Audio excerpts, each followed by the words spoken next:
So I'm wondering if you could share a little bit more about some of the other factors you consider in applications such as GPA, personal statement, and so on.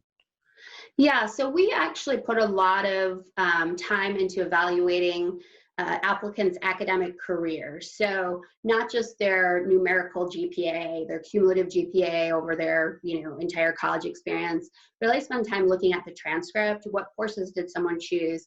Did you seek courses that were high-level classes, really challenging courses within your discipline? Are you an intellectually curious student? Did you take some things that were maybe not a natural, easy fit for you, and you sort of stretched because that's something that's you see as a valuable part of an education. One of the things that I always like to say to applicants is law is one of those fields where it touches every part of society, and as a lawyer sometimes you will have a case or a matter come up that involves an issue or a subject of which you have no knowledge, right? And you have to kind of get yourself up to speed. So that kind of mental agility that I think is a really an asset for lawyers. I think you can see a little bit of that in how someone approached their educational path before law school, right? So did you kind of stretch and try different things, and really the idea of learning outside of what might be your typical academic comfort zone is important.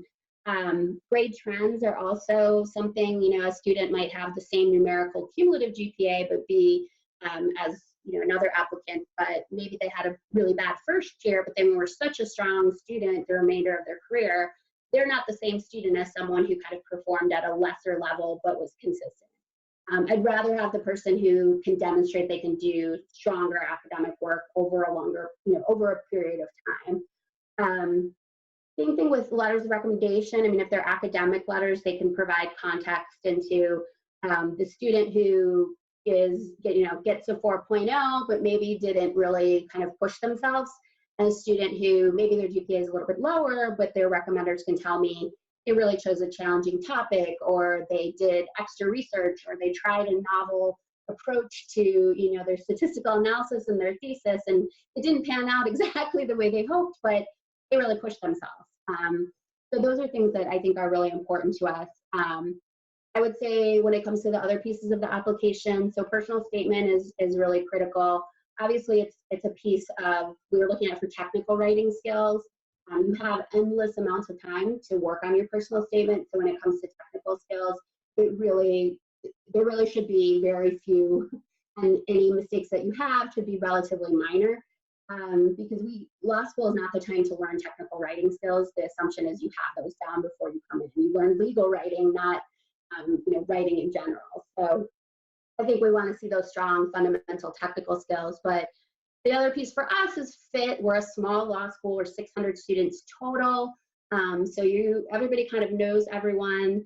It's a very dynamic student body. They tend to get involved in lots of things. So for us, being able to identify an applicant who is eager to kind of engage in their community, whatever that might be, maybe it's their school community, maybe it's, maybe they're really involved in their home community, whatever it might be, that tells us that might be a student that's a better fit for our program, and a better fit for our community. And those are things that are just as important to us as the academic credentials.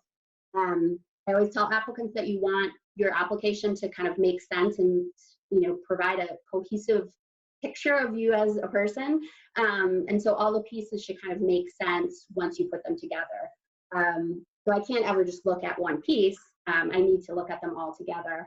And I think we really work hard in our process the way it's structured.